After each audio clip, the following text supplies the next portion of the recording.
o povo ficou achando que eu só apareci aqui para falar de coisa boa, né? Então vamos falar de mais uma derrota aí, de uma atuação pífia, patética do nosso sistema defensivo.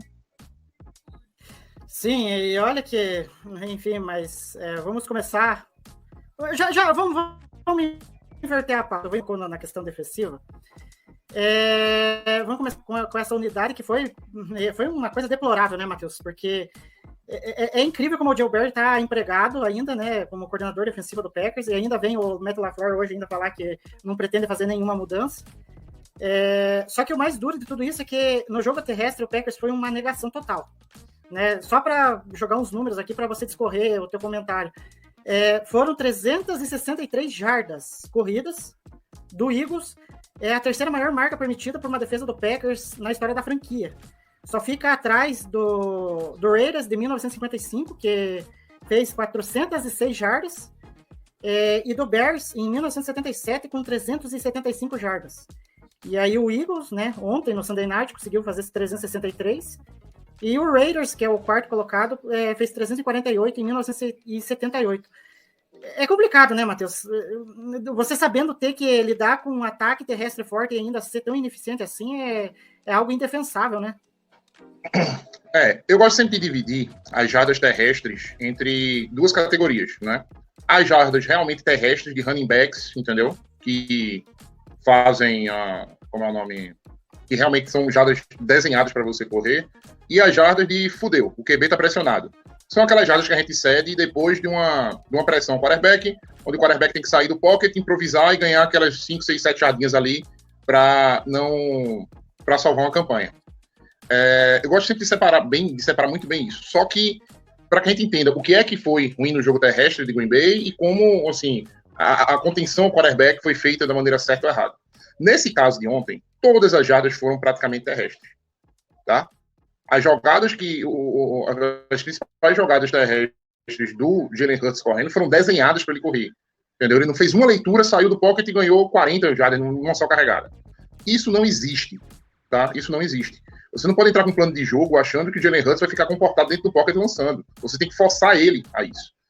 Sobre a quantidade de jardas tomadas, eu não tenho problema nenhum em levar 200 jardas terrestres para o jogo, contanto que sejam duas corridas de 80 jardas, a gente cede 40 pontos, e a partir daí a defesa da gente começa a jogar bem, entendeu? E parar completamente o jogo terrestre do time adversário. O problema é o Eagles converter, eu acho que foi isso, tá? 8 de 15 terceiras descidas. Isso não existe. O sentimento que dava era que, assim, a terceira descida tem que ser para pelo menos 1 quilômetro, entendeu? Se fosse para qualquer coisa dentro de 5 jardas, era só correr que conquistava. Se fosse dentro de qualquer 10 jardas, era só lançar no flat que era completado. Porra, não dá para viver com uma defesa assim, entendeu? Não dá. Não, mas o Enagba fez um bom jogo. Sim, fez alguns bons snaps, né? O Justin Hollins, achamos um linebacker. Eu torno naquele ponto que eu falei na última vez que eu passei no podcast. O sentimento que dá é que todo e qualquer jogador que vem de practice squad de outro time é melhor do que os nossos jogadores.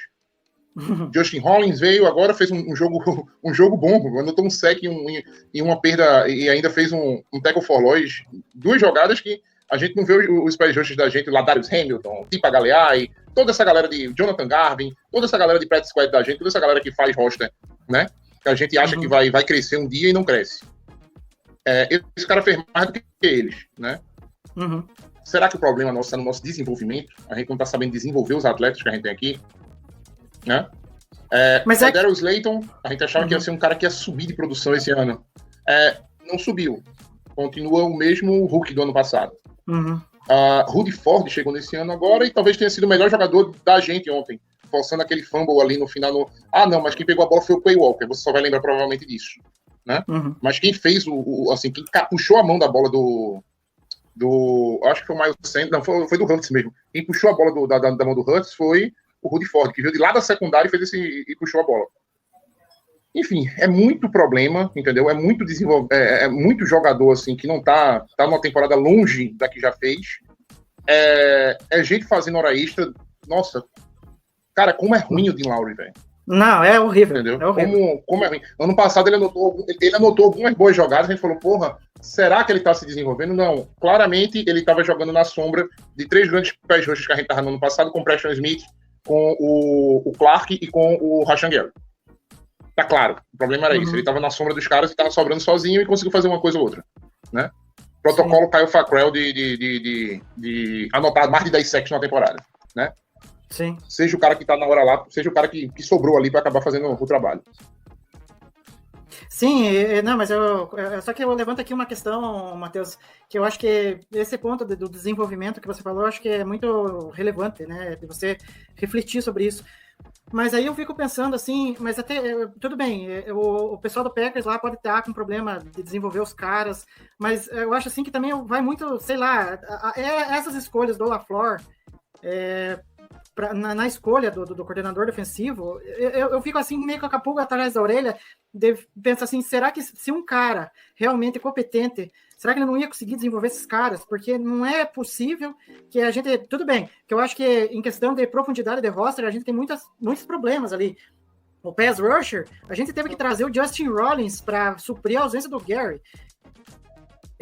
Safeties, nesse último jogo, a gente, nossa, acho que tava com uma quantidade absurda de safety para suprir a ausência ali de jogadores na secundária, porque o Eric Stokes já tá fora da temporada, e enfim, é uma coisa assim que eu fico pensando assim, até que ponto que o desenvolvimento tá falho, mas o coach staff também tá sendo incompetente, muito pelas decisões do LaFleur, que é o comandante de tudo isso.